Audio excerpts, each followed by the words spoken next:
Number 7, 2020 and above motorcycle year model.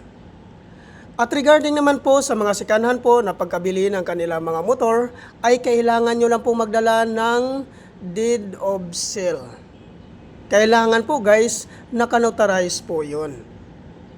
At tungkol naman po doon sa mga hindi po nakapangalan sa inyo yung mga motor, ay kailangan nyo lang pong gumawa ng authorization letter. At kailangan po guys, hingian nyo po ng one valid government ID si owner.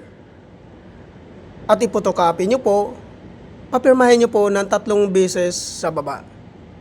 So yan po lahat ang mga requirements po na kailangan po nating i-prepare before po tayo pumunta sa Move It Training Facility po. So saan po ba ito matatagpuan? I-pin location nyo lang po guys sa inyong mga Google Map ang Grab Warehouse Marikina. At doon nyo po matatagpuan ang Move It Training Facility po sa loob po ng Grab Warehouse Marikina po.